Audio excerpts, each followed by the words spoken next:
સૌથી મોટા સમાચાર આવી રહ્યા છે। ધર્મેન્દ્ર પ્રધાને આપ્યું છે રાજીનામું।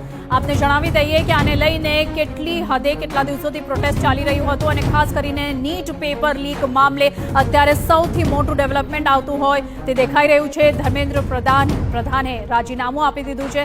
અત્યારના સૌથી મોટા સમાચાર અત્યારે સામે આવી રહ્યા છે। આપને જણાવી દઈએ છેલ્લા કેટલાક દિવસોથી કોકરોચ જનતા પાર્ટી અને કોંગ્રેસ તરફથી આને લઈને પ્રદર્શન કરવામાં આવી રહ્યું હતું અને તેઓની સૌથી મોટી માંગ એ જ હતી કે ધર્મેન્દ્ર પ્રધાને રાજીનામું આપવું જોઈએ અને આને લઈને વડાપ્રધાન નરેન્દ્ર મોદીનું નિવેદન પણ સામે આવ્યું હતું। 2 દિવસ પહેલા જ એમને એક વિડીયો રિલીઝ કરીને ખાસ કહ્યું હતું કે નીટ પેપર લીક મામલે સ્ટ્રિક્ટ એક્શન લેવામાં આવશે અને અત્યારના સૌથી મોટું આજે ડેવલપમેન્ટ થયું છે આ સમગ્ર મામલે ધર્મેન્દ્ર પ્રધાને રાજીનામું આપી દીધું છે। આ સમગ્ર જે પ્રોટેસ્ટ છે તે ચાલુ થયું હતું જ્યારે નીટ પેપર લીક મામલે જે છે મામલો વધુ વકરી ગયો હતો અને આને લઈને બીજી વખત નીટની પરીક્ષા લેવામાં આવી હતી જે બીજી વખત સફળ રહી હતી પણ સતત લગાતાર તમામ પ્રોટેસ્ટનું જે દોર હતું દિલ્હીમાં અને અલગ અલગ વિસ્તારોમાં ચાલુ હતું। આ સમગ્ર મામલે વધુ માહિતી આપવા મારી સાથે જોડાઈ ગયા છે અમારા પોલિટિકલ એડિટર કિંજલ। અત્યારનું સૌથી મોટું ડેવલપમેન્ટ શું છે, વધુ વિગતો? જી બિલકુલ, દેખો ધર્મેન્દ્ર પ્રધાને પોતાનું રાજીનામું છે તે આપી દીધું છે, રિઝાઇન છે તેમણે કરી દીધું છે।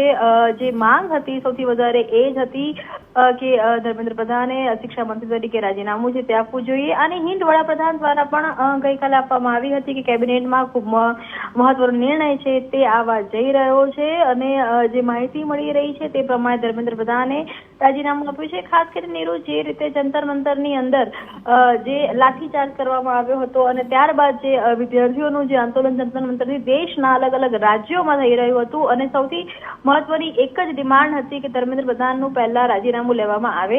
ફાસ્ટ ટ્રેક કોર્ટની પણ ગઠન કરવામાં આવ્યું અને જે શિક્ષણ વિભાગના 47 જેટલા જે અધિકારીઓ હતા તેમને પણ સસ્પેન્ડ કરવામાં આવ્યા પરંતુ ધર્મેન્દ્ર પ્રધાનના રાજીનામાને લઈને જે હાઉસની અંદર પણ આપ જોઈ શકો છો કે પક્ષ અને વિપક્ષ હાઉસની અંદર અને હાઉસની બહાર પણ અનેક તંજ છે તે એકબીજા પર કસતા તે જોવા મળ્યા। રાહુલ ગાંધીના દ્રશ્યો હોય કે પછી ચાહે સત્તા પક્ષના જે સાંસદોના દ્રશ્યો હોય પરંતુ આ જે વિવાદ હતો એ શમી રહ્યો ન હતો અને ક્યાંક ને ક્યાંક વિપક્ષ અને એક તરફથી જે કહી શકાય કે વિદ્યાર્થી હોય કે યુથ હોય તેમાં એક પ્રકારની લોકચાહના હતી તે મળી રહી હતી અને આખરે જે ડિમાન્ડ સાથે જંતર મંતરની અંદર જે ધરણા કરવામાં આવ્યા હતા તે અહીંયા પૂર્ણ થતી જોવા મળી રહી છે અને યુનિયન એજ્યુકેશન મિનિસ્ટર તરીકે ધર્મેન્દ્ર પ્રધાને પોતાનું રાજીનામું છે તે આપી દીધું છે। કિંજલ, અત્યારે એક મહત્વપૂર્ણ બેઠક પણ યોજાવાની છે જેપી નડ્ડાની સાથે કોકરોચ જનતા પાર્ટીની અને સતત 2 દિવસથી આપણે જોયું છે કે કઈ રીતે પ્રોટેસ્ટ જે છે એ મોટું સ્વરૂપ લઈ રહ્યો હતો અને સૌથી મોટી માંગણી એ લોકોની એ જ હતી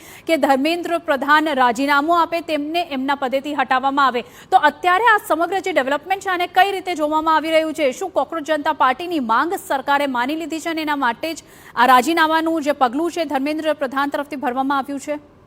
નહીં, દેખો વિપક્ષની માંગ માની લીધી છે એના કરતા જો વડાપ્રધાન અથવા તો વડાપ્રધાનની સ્ટ્રેટેજીની વાત કરીએ કે રણનીતિની વાત કરીએ તો જે સેન્ટિમેન્ટ્સ જે લોકોના ગવાયા છે ડેમેજ કંટ્રોલના ભાગરૂપે ચોક્કસ કહી શકાય। આપ જુઓ કે સોનમ વાંગચુક ની સાથેની મુલાકાત હતી હોસ્પિટલમાં જે કરવાની હતી તે પણ ધર્મેન્દ્ર પ્રધાન માફ કરશો જેપી નડ્ડા દ્વારા કરવામાં આવી હતી। જેપી નડ્ડા ક્યાંક ને ક્યાંક મધ્યસ્થી છે તે કરી રહ્યા છે પરંતુ ચોક્કસ એક આખા કહી શકાય કે દેશની અંદર એક માહોલ છે તે બની રહ્યો હતો યુવા પેઢી કરતા જે ઝેન્ઝી અને ઝેન્ઝીના પરિવારમાં એ વર્તમાન સરકાર દ્વારા બિલકુલ સાંભળવામાં નથી આવતું। મહત્વના મુદ્દા છે તેની પર ધ્યાન આપવામાં નથી આવતું। કોંગ્રેસ જનતા પાર્ટી ના જેટલા પણ લોકો હતા કે જો તેમના દ્વારા કોઈ પણ પ્રકારની જે દ્રશ્યો જોવા મળી રહ્યા હતા અથવા તો જે પ્રકારના તેમણે ધરણા કર્યા હતા તો તેનાથી પણ એક માહોલ છે તે બની રહ્યો હતો અને ક્યાંક ને ક્યાંક માહોલ એન્ટી ગવર્મેન્ટ ચોક્કસ બની રહ્યો હતો અને સૌથી વધારે જે સવાલ હતા તે વડાપ્રધાન પર થઈ રહ્યા હતા કે આખરે કેમ આ સરકાર છે તે એક્શન લઈ રહી નથી